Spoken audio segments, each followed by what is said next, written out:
আসসালামু আলাইকুম ভাইজান, আপনি অনুমতি দিলে আপনার সঙ্গে একটু কথা বলতাম। আচ্ছা বলেন। অসংখ্য ধন্যবাদ আপনাকে ভাইজান কথা বলার সুযোগ করে দেওয়ার জন্য।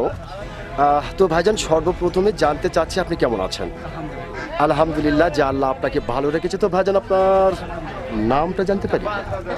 ডক্টর সাজ্জাদ হোসেন। ডক্টর সাজ্জাদ হোসেন, চমৎকার একটি নাম আপনার, অত্যন্ত চমৎকার একটি নাম আপনার। এবং আপনার নাম শুনে এবং আপনাকে সামনাসামনি দেখে যেটা বোঝা যাচ্ছে আপনি অত্যন্ত একজন সাহসী মানুষ, এটা কিন্তু আপনাকে দেখেই বোঝা যাচ্ছে। তো ভাইজান, আপনি কি ভোটার হয়েছেন? হ্যাঁ, কোন দেশের? আমি অ্যাকচুয়ালি শ্বশুর বাড়িতে আসছি। হ্যাঁ। আমার হোম ডিস্ট্রিক্ট হলো দিনাজপুর। দিনাজপুর। ওকে, ধন্যবাদ। তো আপনি বাংলাদেশের ভোটার তো অবশ্যই হয়েছেন।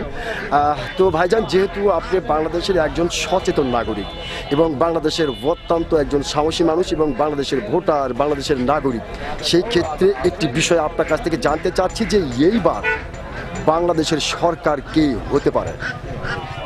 সেটা ভোটের উপর যে আমরা ভোটের উপর নির্বাচিত করতে পারি। যে এখন যেহেতু আমরা তত্ত্বাবধায়ক সরকার আছে, তত্ত্বাবধায়ক সরকার অনুযায়ী যে নির্বাচন হবে, জনগণ যাদেরকে চয়েস করা হবে সেটাই সেই হবে।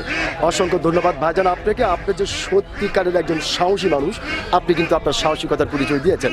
আপনি বলেছেন যে দেশের জনগণ যাকে ভোট দিয়ে জয়লাভ করবে সেই তো জয়লাভ হবে। অসংখ্য ধন্যবাদ ভাইজান, আপনার এই কথাটি আমি আশা করব বাংলাদেশের অনেক মানুষের হৃদয়ে গাঁথা থাকবে। অসংখ্য ধন্যবাদ আপনাকে।